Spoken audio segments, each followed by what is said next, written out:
welcome to Best WP7 Games. Today we're looking at Spinballs Special Edition, a puzzle game. As you can see, it's got quite a nice flashy looking front screen. And we'll just skip straight into the game. Classic mode is, well, basically the only real mode of the game. I'll show you Zen-Mode at the end and you'll see what I mean. Anyway, quite simply, you're presented with these different wheels here, each containing 6 balls, and you can rotate them clockwise or anti-clockwise by tapping on either the left-hand side or the right-hand side of the wheel. Anyway, by rotating them, you aim to get get 3 or more balls adjacent to one another, at which point you can have them removed by tapping that button at the bottom of the screen there. As you notice, whenever you remove any balls, any of the wheels which any of those balls are in will then get fully replaced. So you don't just lose, in this case, the yellow balls there, but I lose everything in the wheels that the yellow balls were in. Anyway, that's pretty much it. You can see that if they're near any of the 4 corners, you get these little arrows coming out of the balls, so they're pointing towards those little icons in the corners, and those icons are actually power-ups. So as I clear balls which are attached to any of those power-ups, it charges the power-ups up. Once they're at a high enough level, you can actually use them. So once I've charged them up, I'll show you how the different power-ups work. As you can see, there's also a little bar at the very top of the screen. That's actually the timer. You can see it constantly going down, except whenever I set off a chain of balls. If it's only 3, it'll barely move the bar up.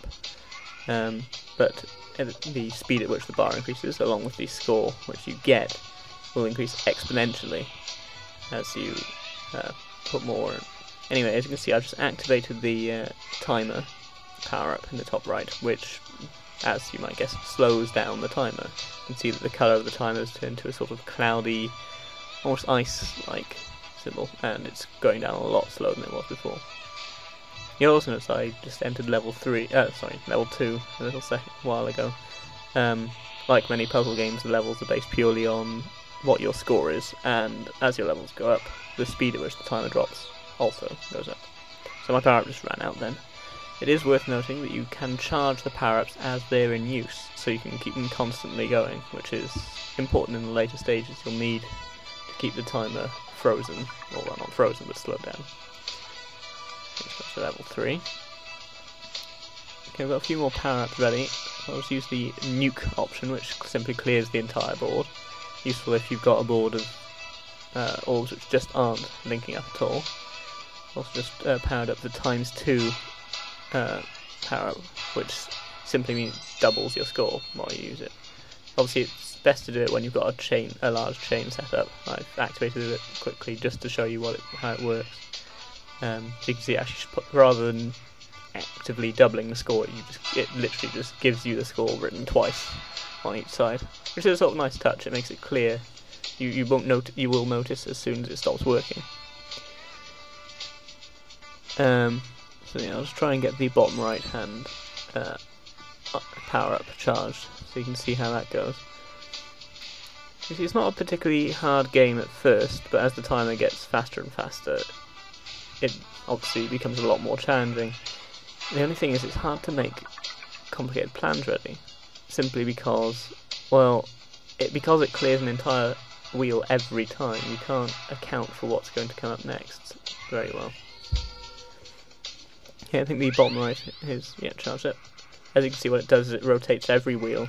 It doesn't actually rotate them, sorry, it switches the balls around on every wheel to try and give you the best arrangement possible. So it works like the nuke. It's an option for when you've got a not particularly useful board to play with. Anyway, that is the classic mode. As I say, it just gets faster as it goes on. Nothing else changes. There's no changes to the way the game plays. So I'll just sit here and we'll wait for the timer to run out. And you can see, I'll show you the other game mode available, the Zen-Mode.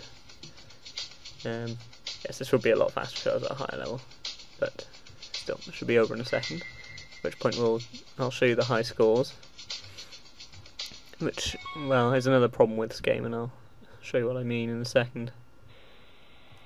So as you can see, you've got the high score table, and not only does it not support you putting names on, so if you want more than one person on the same phone to play, you can't tell who's got the highest score. More importantly, there's no online leaderboards, which for a game that costs over £2 is very unusual. And most cheaper games have online leaderboards. Many free games have online leaderboards, and this is a game really suited to it. Anyway, this is Zen-Mode, and you'll notice there's no bar at the top. It's just an empty bar, and that's simply it. Zen-Mode is completely pointless. It's a no-fail mode in a puzzle game. There's no aim, there's no end. It just plays like the normal puzzle game minus a timer. Somewhat pointless. Anyway, this is Spinballs Special Edition. It's available now on the marketplace for £2.29.